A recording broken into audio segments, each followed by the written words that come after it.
You have now made last week's hint on this program into today's breaking news. What happens next? Well, now we go to the U.S. Capitol, and we urge the U.S. Senate, we urge Congress to pass federal voting rights legislation to use all of their power to protect Texans, to protect Americans, and preserve our voting rights and preserve our democracy. Now, can the Speaker of the Texas House send Texas law enforcement to Washington to track you down and bring you back? Well, it's my understanding that they do not have authority in Washington to do that. And so we are here in a safe place to do the work of advocating for our constituents, advocating for Texans, all Texans, and to preserve our voting rights. And so we're here. This is a working trip. It has the added benefit of keeping us safe from arrest, but it is a working trip where we intend to be talking to lawmakers at the Capitol every day about how there is urgent need to pass federal voting rights legislation now. We can only hold the line for so long in Texas. As the minority party, they have the power as the majority party, and we need them to use their power now. NBC News is reporting that your delegation considered going to West Virginia and to Arizona because Senator Joe Manchin and Senator Kyrsten Sinema have opposed abolishing the filibuster to pass the For the People Act, but that your group feared that those states' Republican governors would help return you to Texas.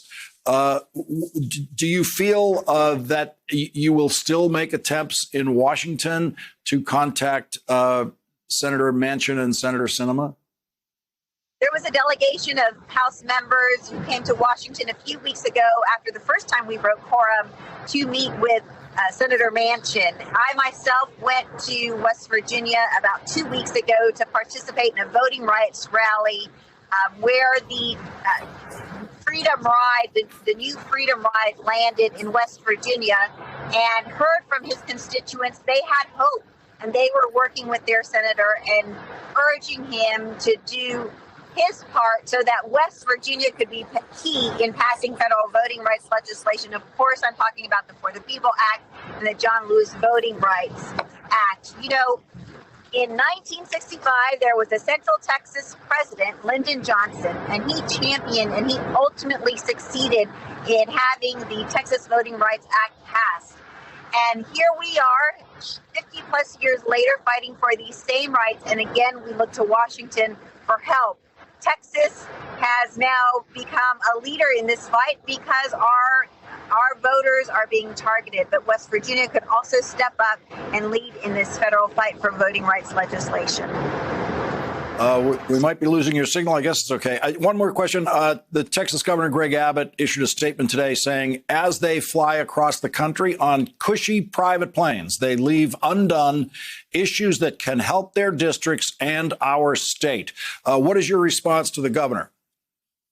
Well, I think that's just nonsense. We traveled the way you travel across the country. We flew, and there was a bunch of us. So we needed a plane that could accommodate all of us. And in this case, we got smaller planes, and we had two planes that could accommodate all of us.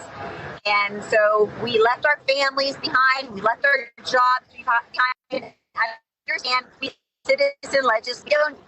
We don't get paid professional salaries to do our job. We get paid about $7,000 a year. So most of us have to go back to paying jobs and to families we've been away from for 6 months because we did infection. So this is a big sacrifice on our part. I have a colleague who is supposed to be getting married on Thursday. She now will not be getting married this week. And so we come at great personal sacrifice, but the fight for our democracy, the fight for voting rights is that important. We're willing to make those sacrifices, and we need Washington to step up.